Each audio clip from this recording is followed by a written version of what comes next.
Breaking news చూస్తున్నాం. విజయనగరం పేలుళ్ల కుట్ర కేసులో దర్యాప్తు వేగవంతమైంది. సిరాజ్ సమీర్ కస్టడీ కోసం నేడు మరోసారి కోర్టును ఆశ్రయించనున్నారు పోలీసులు. ఇప్పటికే నిందితుల కస్టడీ కోసం 3 రోజులుగా పోలీసులు ప్రయత్నాలు చేస్తున్నారు. ఇక కస్టడీ తీర్పును ఈ నెల 20న ఫస్ట్ క్లాస్ మెజిస్ట్రేట్ రిజర్వ్ చేయగా నిందితులను కస్టడీకి ఇస్తే విచారణ ముమ్మరం చేయనున్నారు సిట్ అధికారులతో పాటు పోలీసులు. పేలుళ్ల కుట్రలో మరింత లోతైన విచారణ చేపడతామంటున్నారు ఎన్ఐఏ అధికారులు.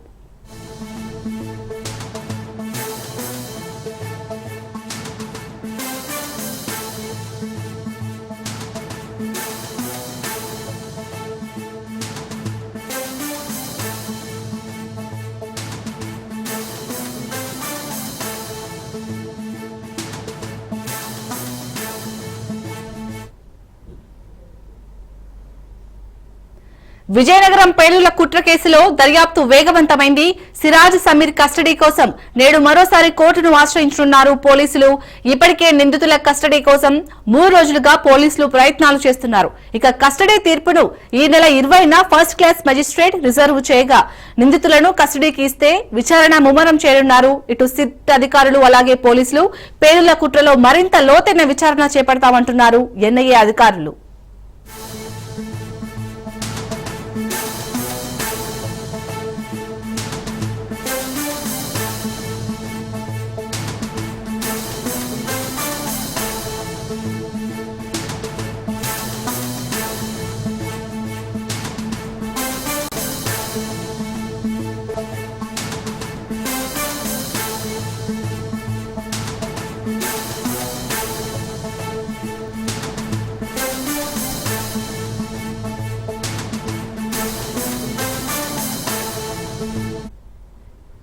రైట్గా దీనిపై పూర్తి డీటెయిల్స్ మా ప్రతినిధి సౌమ్య అందిస్తారు. సౌమ్య, చెప్పండి. ఇటు సిరాజ్ సమరీ కస్టడీ కోసమైతే పోలీసులు మరోసారి కోర్టును ఆశ్రయిస్తున్నట్టుగా తెలుస్తుంది. అప్డేట్స్ ఏంటి? రైట్, సిరాజ్ సమీర్ కస్టడీని తీసుకోవడం ఏదైతే బాంబు పేలుళ్ల దేంట్లో ఉందో ఇప్పటికే వాళ్ళని అరెస్ట్ చేయడం అయితే జరిగింది. అయితే ప్రస్తుతం రిమైండ్ లో ఉన్న ఇద్దరిని కూడా ప్రస్తుతం 5 రోజుల కస్టడీకి అయితే కోర్టు అప్పచెప్పడం జరిగింది. ప్రస్తుతం మనం చూస్తున్నట్లయితే విశాఖ సెంట్రల్ జైలు నుంచి ఈ కేసు అయితే నడుస్తుందని చెప్పుకోవచ్చు. అయితే విజయనగరం పోలీసులు ఈ కేసుకు సంబంధించి మరకాస్త దూకుడు పెంచారని చెప్పుకోవచ్చు. ఏదైతే ఎన్ఐఏకి సంబంధించినటువంటి అధికారులు కూడా ఇప్పటికే విజయనగరం చేరుకోవడం జరిగింది. ఇక సిరాజ్ అయితే కస్టడీలోకి అయితే ప్రస్తుతం తీసుకున్నారని చెప్పుకోవచ్చు. అయితే ఈ కస్టడీలో చాలా సంచలనమైనటువంటి విషయాలే బయటకు వచ్చాయని చెప్పుకోవచ్చు. సిరాజ్ చెప్పేటటువంటి ప్రతి విషయం కూడా ఇప్పుడు ప్రస్తుతం బయట సంచలనాలను రేకెత్తిస్తుందని చెప్పుకోవచ్చు. అయితే సిరాజ్ పేరిట మనం చూసుకున్నట్లయితే ఏదైతే సిరాజ్ విజయనగరం కాబట్టి విజయనగరంలో డిసిసి బ్యాంక్ లో ఆయనకు సంబంధించి 4 ఖాతాలు కూడా ఉన్నాయని చెప్తున్నారు. ఇక సిరాజ్ తో పాటు సిరాజ్ కుటుంబ సభ్యుల పేర్ల మీద కూడా ఈ ఖాతాలు ఉండడం ఆసక్తికరం అని చెప్పుకోవచ్చు. ముఖ్యంగా చూసుకుంటే సిరాజ్ ఖాతాలో దాదాపు 30 లక్షల పాటు నగదు కూడా ఇప్పటికే జమ అయి ఉందని కూడా తెలుస్తుంది. అయితే ఇప్పటి వరకు కూడా సిరాజ్ ఖాతాలో విత్డ్రా కూడా చేసినట్టు దాఖలు కూడా లేవు. డిపాజిట్లు తప్పించి కనీసం విత్డ్రా కూడా చేసినటువంటి దాఖలు లేకపోవడంతో పోలీసులందరూ కూడా ఒక్కసారిగా షాక్ అయ్యారని చెప్పుకోవచ్చు. ఒక 1 year క్రితం సిరాజ్ అదేవిధంగా సిరాజ్ కుటుంబ సభ్యులందరూ కూడా కొత్తపల్లిలో నివాసం ఉండేవాళ్ళు. అయితే సిరాజ్ తండ్రి ఏఎస్ఐగా వచ్చిన తర్వాత ఏదైతే విజయనగరానికి ట్రాన్స్ఫర్ అయిందో దాని తర్వాత సిరాజ్ కుటుంబం అంతా కూడా విజయనగరానికి మతం మార్చుకున్నారని చెప్పుకోవచ్చు. అయితే సిరాజ్ తండ్రి ఒకవైపు ఏఎస్ఐగా పనిచేస్తుంటే సిరాజ్ అన్న ఇంకొక వైపు విజయనగరంలోనే కానిస్టేబుల్ గా వర్క్ చేస్తున్నారు. అయితే సిరాజ్ తండ్రి పేరుకి కూడా ఒక ఖాతా ఉండడం డిసిసి బ్యాంక్ లో, అది కూడా సీక్రెట్ లాకర్ ఉండడం ప్రస్తుతం అందరికీ కూడా షాక్ కి గురి చేస్తుందని చెప్పుకోవచ్చు. సిరాజ్ రిమైండ్ లో ఉన్నప్పుడే సిరాజ్ తండ్రి డిసిసి బ్యాంక్ కి లోకల్ ఉండేటటువంటి కోఆపరేటివ్ బ్యాంక్స్ కి వెళ్లి ఆ ఖాతాని తెరవాలి అని చెప్పి కూడా చాలా వరకు బ్యాంక్ వాళ్ళతో వాదోపవాదాలు కూడా చేసినట్లుగా తెలుస్తుంది. సిరాజ్ కస్టడీలో చాలా రకాలైనటువంటి విషయాలు కూడా చెప్తున్నట్లు తెలుస్తుంది. ఏదైతే ముఖ్యంగా మనం చూసుకున్నట్లయితే ఏదైతే పాకిస్తాన్ కి సానుభూతి పరులుగా అదేవిధంగా భారత్ ని ఇస్లామిక్ దేశంగా మార్చడమే ప్రధాన లక్ష్యంగా సిరాజ్ అదేవిధంగా సమీర్ యొక్క లక్ష్యం ఉంది అని చెప్పుకోవచ్చు. సిరాజ్ అయితే రిమైండ్ లో అదేవిధంగా కస్టడీలోకి వెళ్ళిన తర్వాత పోలీసులు సిరాజ్ యొక్క ఫోన్ ఏదైతే ఉందో దాన్ని అయితే ప్రస్తుతానికి స్వాధీనం చేసుకున్నారని చెప్పుకోవచ్చు. ఇక ఈ ఫోన్ లో ఎవరితో మాట్లాడారు, ఎలాంటి సంభాషణలు జరిపారు, ఇవన్నీ కూడా ప్రస్తుతం తెలుసుకోవడం కోసం ఆధారపడుతుందని చెప్పుకోవచ్చు. ఇక సిరాజ్ ఖాతాలని అదేవిధంగా సిరాజ్ కు సంబంధించినటువంటి కుటుంబ సభ్యుల యొక్క ఖాతాలని ఇప్పటికే సీజ్ చేయడం జరిగింది ఎన్ఐఏ అధికారులు. అయితే విజయనగరం ఒక్కసారిగా ఉలిక్కి పడిందని చెప్పుకోవచ్చు ఈ విషయం మీద. అంతేకాదు ఏదైతే ముస్లిం యువతులు అదేవిధంగా యువకులు ఉన్నారో వాళ్ళందరినీ కూడా ఎవరైతే ప్రేమ పేరుతో మోసం చేస్తారో అలాంటి వాళ్ళ మీద కూడా వీళ్ళు ప్రత్యేకించి నిఘా పెట్టి వాళ్ళందరినీ కూడా టార్గెట్ గా చేసుకున్నారని తెలుస్తుంది. ఇక ముఖ్యంగా ఆర్ఎస్ఐ నేతలు అదేవిధంగా ఆర్ఎస్ఎస్ నేతలు అదేవిధంగా ఆర్ఎస్ఎస్ సభ్యులు వీళ్ళని కూడా వీళ్ళు టార్గెట్ చేసుకున్నట్లుగా తెలుస్తుంది. ఇక ప్రత్యేకించి బాంబ్లాస్ట్లకు కానివ్వండి లేదా మిగతా దానికి కానివ్వండి పెద్ద మొత్తంలో ఇక్కడ పెట్టుబడులు పెట్టి పెద్ద మొత్తంలో వాటికి కూడా ప్లాన్ చేస్తున్నట్లుగా కూడా సిరాజ్ యొక్క కస్టడీలో అనేక రకాలైనటువంటి నిజాలు అనేటటువంటి ప్రస్తుతం వెల్లడవుతున్న పరిస్థితుల్లో పోలీసులు అయితే మాత్రం వీళ్ళిద్దరిని ఇంకా కస్టడీలో ఉంచి మరికొన్ని నిజాలను రాబట్టేటువంటి ప్రయత్నం అయితే ప్రస్తుతానికి చేస్తున్నారు. అలాగే సౌమ్య 3 రోజులుగా ఇటు నిందితుల కస్టడీ కోసం అయితే పోలీసులు వెయిట్ చేస్తున్నారు. మరి ఈ రోజు కోర్టు నిందితులను కస్టడీకి ఇచ్చే ఛాన్స్ ఏమైనా కనిపిస్తుందా? 3 రోజుల నుంచి వెయిట్ చేస్తున్నారు. అయితే దాదాపు 5 రోజుల పాటు వీళ్ళిద్దరిని కూడా పోలీసులు కస్టడీకి ఇచ్చేటటువంటి ఛాన్స్ ఉంది. రిమైండ్ లో ఉన్నటువంటి వాళ్ళని ఇప్పటికే పలువారిలో విచారించడం కూడా జరిగింది. అయితే కస్టడీలోకి తీసుకున్న తర్వాత ఇప్పుడు చెప్పిన విధంగానే అనేకమైనటువంటి విషయాలు ప్రస్తుతం బయటకు వచ్చేటటువంటి ఛాన్స్ ఉంది. అంతేకాదు వీళ్ళతో పాటు ఇంకా చాలా మంది వ్యక్తులు కీలకంగా ఉన్నట్లు తెలుస్తుంది. సిరాజ్ కూడా ప్రస్తుతం ప్రాథమిక విషయాలను కొంచెం బయట పెట్టినట్లు తెలుస్తుంది. అయితే సిరాజ్ ఇచ్చినటువంటి ఇన్ఫర్మేషన్ ప్రకారం విజయనగరానికి చెందినటువంటి సిరాజ్ గ్రూప్ 2 ఎగ్జామ్ ని 2 సార్లు రాసి క్వాలిఫై అవ్వలేదు అని చెప్తున్నాడు. అయితే ఈ నేపథ్యంలోనే 108 లో కాల్ సెక్షన్ లో పనిచేస్తున్నట్లుగా తెలుస్తుంది. అయితే టెలిఫోన్ కాలర్ గా పనిచేస్తున్నాడు. దీని ట్రైనింగ్ కోసం హైదరాబాద్ వెళ్ళినప్పుడు తమిళ్ అనేటటువంటి వ్యక్తితో పరిచయం ఏర్పడినట్టుగా అక్కడ పార్టీకి సంబంధించి అదేవిధంగా ముస్లింస్ సంబంధించినటువంటి పడుతున్న ఇబ్బందులు వాటి మీద చర్చించుకున్నట్లుగా ఏదైతే ఈ ఉగ్రవాదం ఉందో దానికి అట్రాక్ట్ అయినట్లుగా దానికి సంబంధించి ప్రస్తుతం ఈ విషయాలన్నీ కూడా నడుస్తున్నట్లుగా కూడా సిరాజ్ ప్రస్తుతానికి వెల్లడించినట్లు తెలుస్తుంది. Right, thank you Soumya.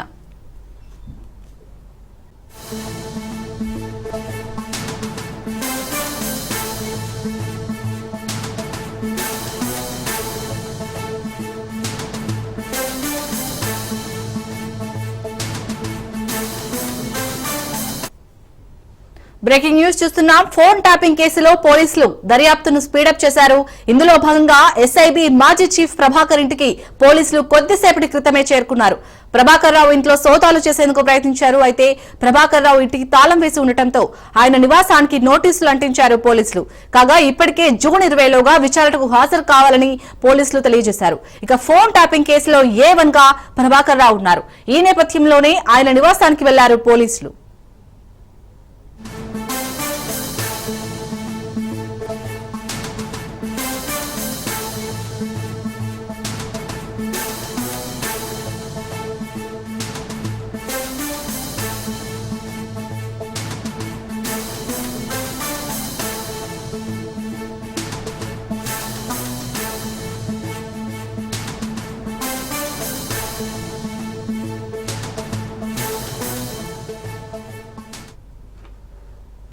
Phone tapping కేసులో పోలీసులు దర్యాప్తును స్పీడప్ చేశారు.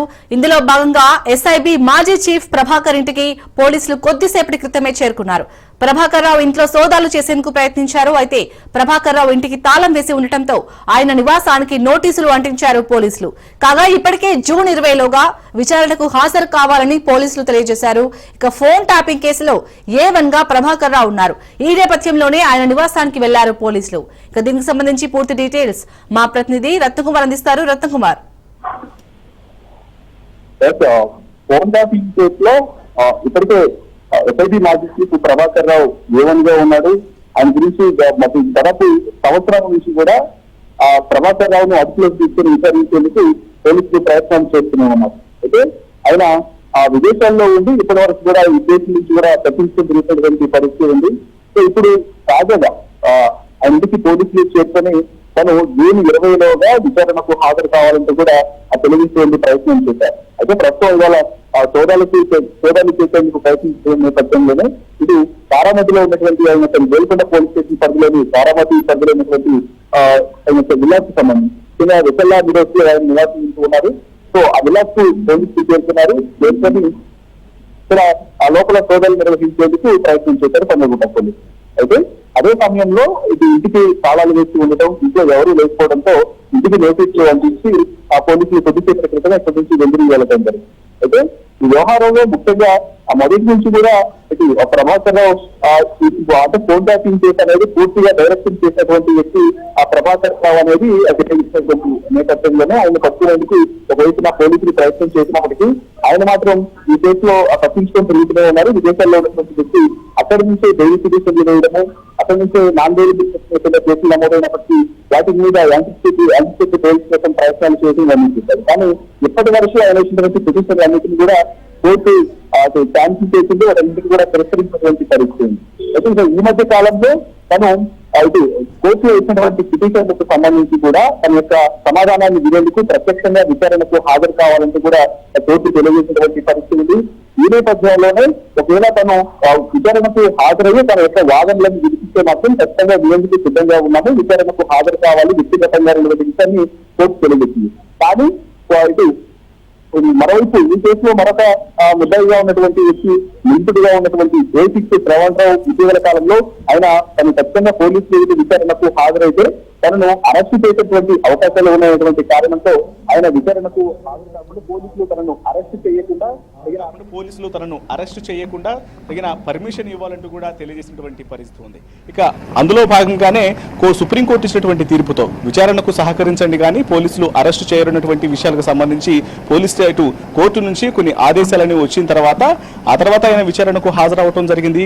హాజరైనటువంటి నేపథ్యంలోనే ముఖ్యంగా పోలీసులు దాదాపు కొన్ని రోజుల పాటు జూబ్లీ హిల్స్ పోలీస్ స్టేషన్లో శ్రవణ్ రావును ఈ కేసులో A6 గా ఉన్నటువంటి ఆ శ్రవణ్ రావును విచారించారు. అయితే ముఖ్యంగా శ్రవణ్ కేసుకు సంబంధించి ఆయనను విచారించినటువంటి సందర్భంలోనే మరొక కేసులో CCS లో ఆయన మీద ఆయన మోసాలకు సంబంధించి కూడా మరొక కేసు నమోదవడంతో పోలీసులు ఆ కేసును అదుపులోకి తీసుకొని ఫోన్ ట్యాపింగ్ కేసులో కాకుండా మరొక కేసులో అదుపులోకి తీసుకొని ఆయన్ను రిమైండ్ చేయడం జరిగింది. ప్రస్తుతం ఫోన్ ట్యాపింగ్ కేసులో A6 గా ఉన్నటువంటి శ్రవణ్ రావు, ఎందుకంటే శ్రవణ్ రావు ప్రభాకర్ రావు మాత్రమే ఈ కేసులో తప్పించుకొని విదేశాల్లో ఇన్నాళ్లు తలదాచుకుని ఉన్నారు.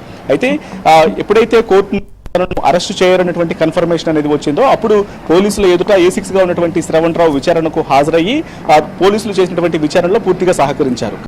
మరొక కేసులో ఇతరులను మోసం చేసినటువంటి కేసులో CCS పోలీస్ స్టేషన్లో నమోదైనటువంటి కేసుకు సంబంధించి శ్రవణ్ రావు ఆయన మీద నమోదైనటువంటి కేసుల్లో భాగంగానే పోలీసులు అరెస్ట్ చేసి రిమాండ్కు తరలించడం జరిగింది. ప్రస్తుతం ఆయన బెయిల్ కోసం అప్లై చేశారు. ఈ బెయిల్ పిటిషన్ అనేది ప్రస్తుతం పెండింగ్ లో ఉంది. ఇక A1 గా ఉన్నటువంటి SIB మాజీ చీఫ్ ప్రభాకర్ రావుని అదుపులోకి తీసుకొని విచారిస్తేనే టోటల్ గా ఫోన్ ట్యాపింగ్ కేసు అనేది ఏ రకంగా చోటు చేసుకుంది, ఫోన్ ట్యాపింగ్ కేసులో ఏ రకంగా కింది స్థాయి అధికారులను డైరెక్షన్ చేశారు అనేది కూడా తేలేటువంటి అవకాశాలు ఉన్న నేపథ్యంలోనే మొదటి నుంచి ఆయన్ని పట్టుకునేందుకు ప్రయత్నాలు చేస్తూనే ఉన్నారు. అనారోగ్య కారణాల రీత్యా ఆయన విదేశాల్లో ఉన్నాను, తాను మరొక తేదీన వస్తాను అంటూ కూడా కాలం గడుపుతూ వచ్చారు తప్ప ఇంతవరకు పోలీసుల యొక్క విచారణకు హాజరు కానటువంటి పరిస్థితి ఉంది. అందులో భాగంగానే మొదట లుకౌట్ నోటీసులు జారీ చేశారు, ఆయన యొక్క పాస్పోర్ట్ ను రద్దు చేసినటువంటి పరిస్థితి ఉంది. మరోవైపున రెడ్ కార్నర్ నోటీసులు జారీ చేసి ఆయన్ని పట్టుకునేందుకు కూడా పూర్తిగా సర్వం అంతా పోలీస్ యంత్రాంగం అంతా కూడా సిద్ధమైనటువంటి పరిస్థితి ఉంది. ఏ క్షణంలో ఇండియా అడుగు పెట్టినా సరే ఆయన అదుపులోకి తీసుకుని అరెస్ట్ చేసేటువంటి అవకాశాలు ఉన్న నేపథ్యంలోనే ఇప్పుడు ఇంతవరకు కూడా ఆయన ఇండియాకు రానటువంటి పరిస్థితి ఉంది. ఇక ఇప్పుడు తాజాగా పోలీసులు మరొకసారి ఇంటికి వచ్చి సోదాలు చేసే ఉద్దేశంలో నేపథ్యంలోనే ఆయన ఇంటికి వచ్చినప్పుడు ఇంటికి తాళం వేసి ఉండటంతో ఆ యొక్క నోటీసులను ఇంటికి అంటించి వెళ్లారు. ఇక ముఖ్యంగా కోర్టు ఇప్పటికే చాలా స్పష్టంగా తెలియజేయడం జరిగింది, జూన్ 20లోగా వ్యక్తిగత విచారణకు హాజరవ్వాలి ప్రభాకర్ రావు. ఈ కేసులో A1 గా ఉన్నారు. ఒకవేళ విచారణకు హాజరు కాకపోతే మాత్రం ఖచ్చితంగా ఆయన్ని ప్రొక్లైమ్డ్ అఫెండర్ అంటే ప్రకటిత నేరస్తుడిగా తాము ప్రకటించాల్సి వస్తుందన్నటువంటి హెచ్చరికలను కూడా జారీ చేయడం జరిగింది. మరి ఇప్పుడు కోర్టు జూన్ 20లోగా విచారణకు హాజరు కావాలని తెలియజేసినటువంటి నేపథ్యంలోనే మరి ఆయన విచారణకు హాజరవుతారా లేదని ఒక సస్పెన్స్ అనేది కొనసాగుతూ ఉంది. రత్నకుమార్, అలాగే మనం ఫస్ట్ నుంచి చూసుకున్నట్టయితే మీరు అన్నట్టు ఇటు ఫోన్ ట్యాపింగ్ కేసులో ప్రధాన నిందితుడు అలాగే A1 గా ఉన్న ప్రభాకర్ రావు విదేశాల నుంచి వచ్చారు. కాకపోతే అసలు ఇప్పటికైతే విచారణకైతే హాజరు కాలేదు. మరి జూన్ 20లోగా విచారణకు హాజరయ్యే ఛాన్స్ ఉందో కూడా హాజరు కాకపోతే అతనిపై ఎలాంటి చర్యలు తీసుకునే ఛాన్స్ ఉంది? అంటే ఫస్ట్ నుంచి తప్పించుకొని తిరుగుతున్నారు కదా. ఇప్పటి వరకు ఈ కేసులో ప్రధాన ముద్దాయిగా ఉన్నది A1 గా ప్రభాకర్ SIB మాజీ చీఫ్ ప్రభాకర్ రావే ఉన్నాడు. ఆయన డైరెక్షన్లోనే ఇప్పటి వరకు అరెస్ట్ అయ్యి రిమాండ్లు పాలయ్యి తర్వాత బెయిల్ మీద బయటకు వచ్చినటువంటి ఎవరైతే మిగతా కింది స్థాయి SIB ఆఫీసర్లు ఉన్నారో వాళ్ళందరూ కూడా తాము ప్రభాకర్ రావు డైరెక్షన్లోనే పనిచేశామన్నటువంటి విషయాన్ని కూడా కన్ఫర్మ్ చేశారు. ఇక అందులో భాగంగానే ఇప్పుడు ప్రభాకర్ రావుని పట్టుకుంటే ఖచ్చితంగా ఆయన కింది స్థాయి అధికారులను ఏ రకంగా నడిపించారు, ఈ ఫోన్ ట్యాపింగ్లకు ఎవరి ద్వారా ఈ యొక్క ఆదేశాలు అనేవి వచ్చాయి, ఎవరి డైరెక్షన్లో ప్రభాకర్ రావు పనిచేశాడు. ఎందుకంటే అప్పుడు అధికారంలో ఉన్నటువంటి కీలక నేతల మీద అభియోగాలు ఉన్నప్పటికీ కీలక ముద్దాయిలుగా ఉన్నటువంటి A1 ప్రభాకర్ రావు అందుబాటులో లేడు కాబట్టి కింది స్థాయి అధికారులందరూ కూడా ప్రభాకర్ రావు పేరు చెప్పారు. ప్రభాకర్ రావుని అదుపులోకి తీసుకొని విచారిస్తే SIP మాజీ చీఫ్ని ఈ తతంగం అంతా బయటపడే అవకాశం ఉంటుంది. గతంలో ఎవరి ప్రమేయంతో ప్రభాకర్ రావు ఇదంతా చేశాడు అనే దానికి సంబంధించి కూడా అతనికి ఆర్డర్స్ పాస్ చేసినటువంటి వ్యక్తి లేదంటే స్వతహాగానే ఆయన నిర్ణయం తీసుకున్నాడా అనేది చాలా స్పష్టంగా తెలియాలంటే మాత్రం ఖచ్చితంగా ప్రభాకర్ రావును అదుపులోకి తీసుకోవాలనేది పోలీసుల యొక్క ప్లాన్. కానీ కేసు ఈ వ్యవహారంలో 2024 మార్చి 10వ తేదీన పంజగుట్ట పోలీస్ స్టేషన్లో ఫోన్ ట్యాపింగ్ మీద కేసు నమోదైన దగ్గర నుంచి కూడా స్టిల్ ఇప్పటి వరకు ఇండియాలోకి ప్రవేశించలేదు. ఆయన ఇక్కడికి రాకుండా విదేశాల్లోనే తప్పించుకొని తిరుగుతూ ఉన్నాడు. మరొక వైపున ఇప్పటి వరకు కూడా అనారోగ్య కారణాలను మాత్రమే ఆయన చూపించడం జరిగింది. ఆయన అనేక సార్లు కేసులకు సంబంధించి కూడా బెయిల్ పిటిషన్లు వేశాడు. అలాగే యాంటిసిపేటరీ బెయిల్లను కూడా కోర్టులో వేయడం జరిగింది. వీటన్నిటిని కూడా కోర్టులు తిరస్కరిస్తూ వచ్చాయి. ఇక ఇప్పుడు ఫైనల్ గా మరొకసారి ఆయన కేసును దర్యాప్తు చేస్తున్నటువంటి పంజగుట్ట పోలీసులు ఇప్పుడు విచారణకు వచ్చి ఆయన ఇంట్లో సోదాలు చేసేటువంటి ప్రయత్నం చేసినటువంటి నేపథ్యంలోనే ఇప్పుడు ఇంటికి తాళాలు వేసి ఉండటంతో నోటీసులను అంటించి వెళ్ళడం జరిగింది. ఇక ఈ నోటీసుల్లో కూడా మనకు అందినటువంటి సమాచారాన్ని బట్టి జూన్ 20లోగా విచారణకు హాజరు కావాలి. విచారణకు హాజరు కాకపోతే మాత్రం ఖచ్చితంగా ఆయన యొక్క గైర్హాజరుతోనే విచారణ అనేది చేయాల్సి ఉంటుందనేటువంటి విషయం కూడా కోర్టు తేటతెల్లం చేస్తోంది. అంటే ఆయన వచ్చినా రాకపోయినా సరే ఈ కేసుకు సంబంధించి విచారణ అనేది కొనసాగుతుంది. ఆయన లేకపోయినప్పటికీ కూడా కేసును జూన్ 20 తేదీలోగా ఆయన విచారణకు హాజరు కాకపోతే ఆయన రాకపోయినప్పటికీ కూడా కేసు విచారణను కొనసాగిస్తాము అనేటువంటి విషయాన్ని, ఆయన ప్రమేయానికి సంబంధించినటువంటి విచారణ కొనసాగుతున్నటువంటి విషయాన్ని కోర్టు తెలియజేస్తుంది. కాబట్టి ఈ కేసులో ఇప్పటి వరకు ఉన్నటువంటి నిందితులందరూ కూడా విచారణకు హాజరయ్యారు. వాళ్ళందరూ కూడా ఆ కోర్టు నుంచి కూడా తర్వాత కోర్టు విచారణ చేసిన తర్వాత వాళ్ళందరికీ కోర్టు రిమాండ్ విధించింది. తర్వాత బెయిల్ మీద బయటకు వచ్చినటువంటి పరిస్థితి ఉంది. మనం గతంలో చూసినట్లయితే ప్రణీత్ రావు కావచ్చు, భుజంగరావు, గట్టు తిరుపతి, ఇలా రకరకాల కింది స్థాయి ఆఫీసర్లను DSPలు, ASPలుగా పనిచేసినటువంటి వ్యక్తులు, ఇన్స్పెక్టర్లుగా పనిచేసినటువంటి వ్యక్తులు SIBలో వీళ్ళందరూ కూడా ఇప్పుడు బెయిల్ మీద బయటకు వచ్చినటువంటి వ్యక్తులుగానే ఉన్నారు. సో మరి ఇప్పుడు అసలు వీళ్ళందరూ కింది స్థాయి అధికారులందరూ కూడా విచారణకు హాజరైనప్పటికీ వీళ్ళందరినీ కూడా డైరెక్ట్ చేసినటువంటి వ్యక్తి ఇప్పటి వరకు విచారణకు హాజరు కాకపోవడంతో ఆయన పట్టుకునేందుకు రంగం సిద్ధం చేసినప్పటి నుంచి కూడా ఆయన తప్పించుకునే తిరుగుతున్నారు.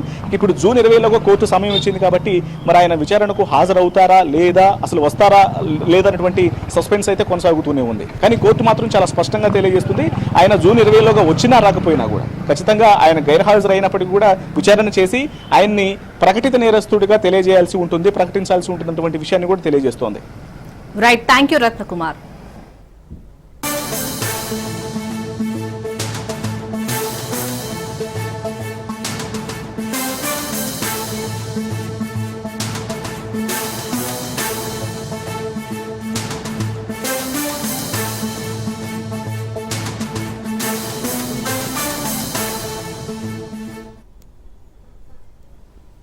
బ్రేకింగ్ న్యూస్ చూస్తున్నాం. బీఆర్ఎస్ అధినేత మాజీ సీఎం కేసీఆర్ ను మాజీ మంత్రి హరీష్ రావు కలిశారు.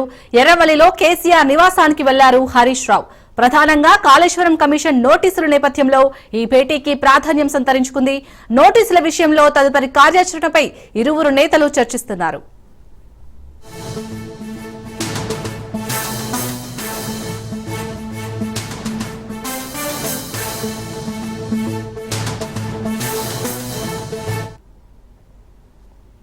ఇటు బీఆర్ఎస్ అధినేత మాజీ సీఎం కేసీఆర్ ను మాజీ మంత్రి హరీష్ రావు కలిశారు.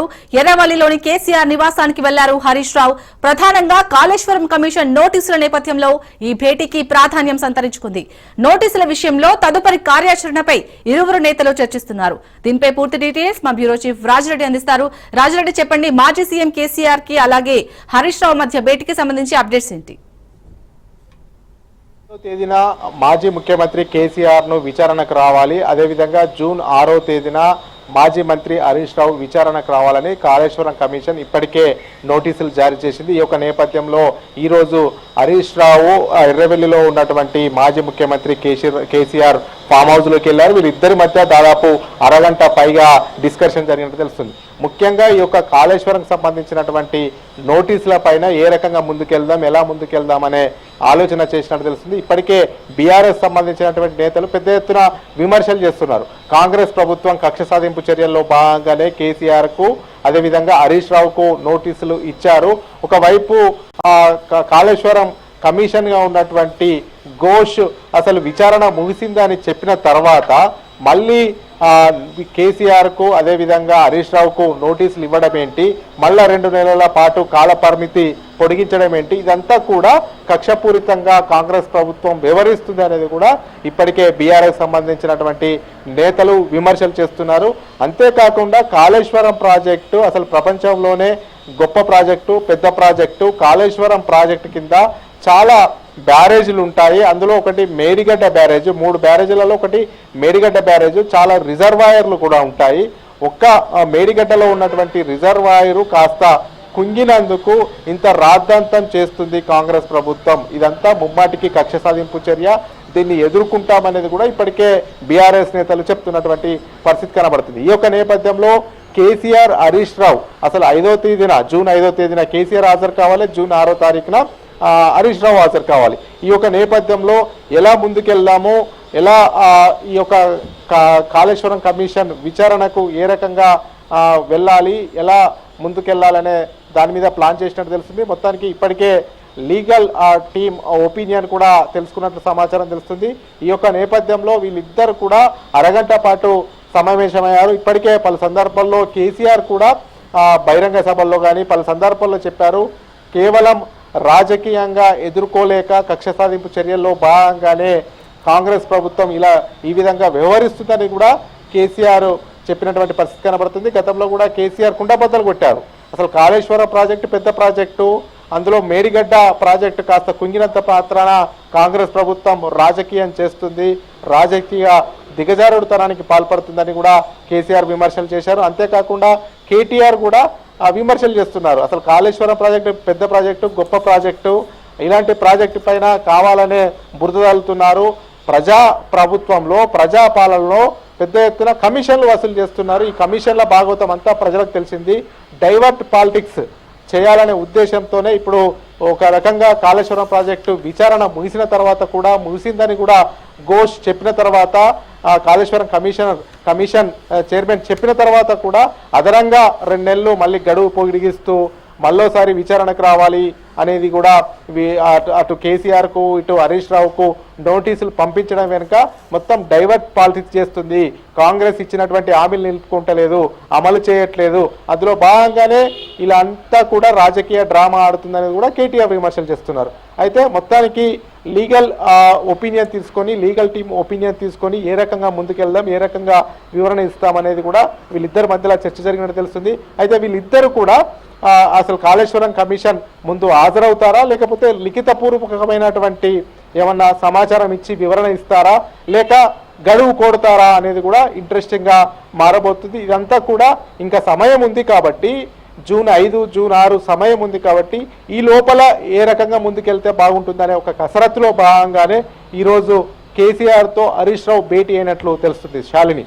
రాజిరెడ్డి, మీరు అన్నట్టు ఇటు కేసీఆర్ అయితే రాజకీయ కక్ష సాధింపుతోనే ఇలాంటి చర్యలకు పాల్పడుతున్నారు అంటున్నారు. మరి ఇటు కాళేశ్వరం కమిషన్ నోటీసులపై బీఆర్ఎస్ స్టాండ్ ఎలా ఉండబోతుంది అనుకోవచ్చు, ఎలా ఎదుర్కొనబోతున్నారు?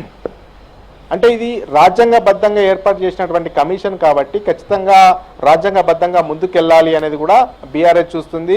లీగల్ ఒపీనియన్ తీసుకొని, లీగల్ టీమ్ ఒపీనియన్ తీసుకొని వాళ్ళు ఏ రకంగా ముందుకెళ్లాలని చెప్తే ఆ రకంగా ముందుకెళ్లే అవకాశాలు ఉంటాయి. అయితే ఓవైపు లీగల్గా ముందుకెళ్తూనే మరోవైపు అసలు కాంగ్రెస్ ప్రభుత్వం ఏ రకంగా కక్ష సాధింపు చర్యలు చేస్తుంది, ఏ రకంగా ఒకవైపు కాళేశ్వరం కమిషన్ చైర్మన్ ఘోష్ విచారణ ముగిసిందని చెప్పిన తర్వాత కూడా మళ్ళీ 2 నెలల కాలపరిమితి విధించడము, మళ్ళీ కావాలనే కేసీఆర్కు హరీష్ రావుకు నోటీసులు ఇవ్వడం, ఇదంతా కూడా రాజకీయంగా ఎదుర్కోలేక బీఆర్ఎస్ను, అదేవిధంగా ప్రజల నుంచి కాంగ్రెస్ ప్రభుత్వం ఇచ్చినటువంటి హామీలను నిలబెట్టుకోలేక పెద్ద ఎత్తున విమర్శల పాలవుతున్నటువంటి నేపథ్యంలో డైవర్ట్స్ పాలిటిక్స్ చేస్తుంది అనేది కూడా బీఆర్ఎస్ ఇప్పటికే ఘాటుగా స్పందిస్తుంది. అసలు కేసీఆర్ తెలంగాణ రాష్ట్రాన్ని తెచ్చిందే కేసీఆర్, తెలంగాణను అభివృద్ధి చేసిందే కేసీఆర్. అసలు అద్భుతమైన కట్టడం కాళేశ్వరం. అలాంటి కాళేశ్వరం ప్రాజెక్టు కట్టిన తర్వాత పెద్ద ఎత్తున నీళ్లు తెలంగాణలో కనబడ్డాయి, రైతులంతా సంతోషంగా ఉన్నారు. నీళ్లు పెద్ద ఎత్తున తెలంగాణలో అన్ని గ్రామాలకు వెళ్ళాయి కాలువల ద్వారా. అలాంటి కాళేశ్వరం ప్రాజెక్టు ద్వారా అబండం వేయాలి, అదేవిధంగా కేసీఆర్ను దెబ్బతీయాలనే ఉద్దేశంతో ఈ రకంగా కుట్రలు చేస్తున్నారు అనేది కూడా బీఆర్ఎస్ విమర్శలు చేస్తుంది. అందులో భాగంగానే ఈ రోజు దాదాపు సుదీర్ఘంగా ఒక అరగంటకు పైగా కేసీఆర్ తో హరీష్ రావు భేటీ అయ్యారు. రానున్న రోజుల్లో లీగల్ ఒపీనియన్ తీసుకొని, లీగల్ ఎక్స్పర్ట్స్ అభిప్రాయం తీసుకొని అయితే ప్రత్యక్షంగా వీళ్ళు ఆ కమిషన్ ఎదురుగా హాజరవుతారా, లేకపోతే లిఖితపూర్వకంగా వివరణ పంపిస్తారా, లేకపోతే వాయిదా కోరుతారా అనేది అంశంపైనే ఇంకా తేలవలసి ఉంది. ఖచ్చితంగా న్యాయపరంగా ఎదుర్కొంటాం. అదేవిధంగా కాంగ్రెస్ ప్రభుత్వ ప్రజాపాలన విధానాలను కూడా ఎండగడతామని కూడా బీఆర్ఎస్ చెప్తున్నటువంటి పరిస్థితి అయితే కనబడుతుంది. Shalini. Right, thank you Raju Reddy.